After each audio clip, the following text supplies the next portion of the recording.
On behalf of safety professionals around the world, I want to take this opportunity to thank all of the essential services workers and all the healthcare workers for your labor of love, for your tenacity, for your endurance, for showing up every day to support us all through this trying time.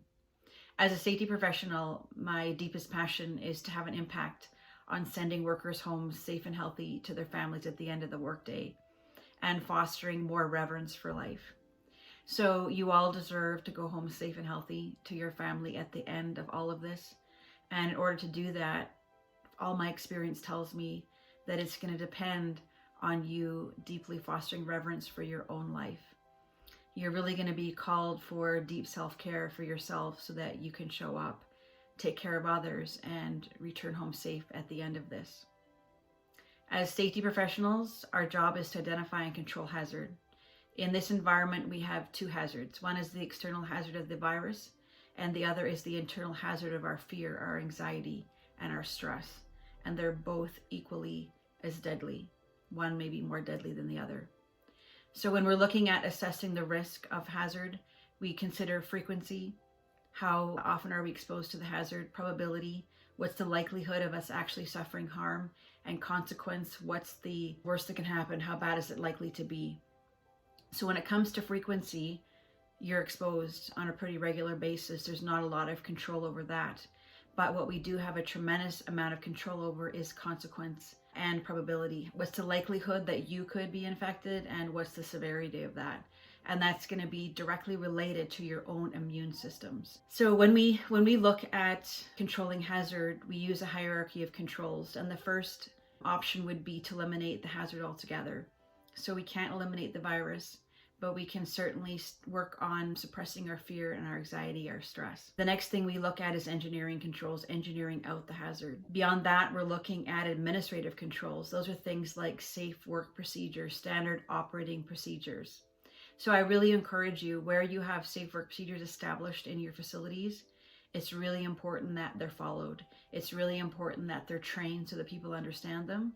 And it's imperative that leaders enforce those safe work practices, because they are definitely going to help keep you safe from the physical hazards. And then the least reliable and least effective control for hazard is personal protective equipment.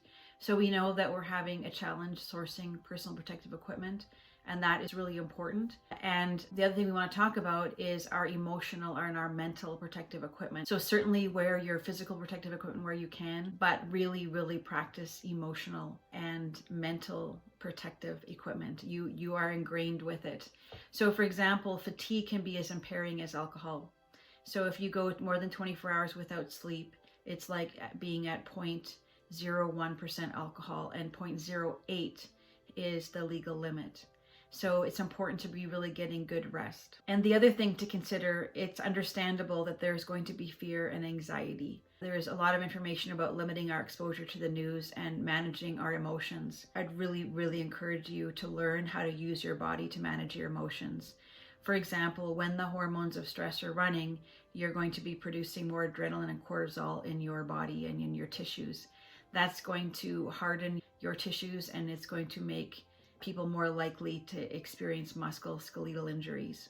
When we're in the stress response and in anxiety, we're disconnected from the frontal lobe of our brain, from our executive function. We're less likely to see hazard. We're more likely to make mistakes in our dosages or the other safe practices that we are to follow. So I just want to encourage you to be fostering reverence for your own life. This is what we're really being called to do right now. And as the tree dreams the dream of spring and brings it forth, I want you to know that there's thousands and perhaps even millions of us that are quietly dreaming the dream of our emergence. And you are supported, you're remembered, you're loved, you're appreciated, and we're so very grateful for the amazing work that you're doing.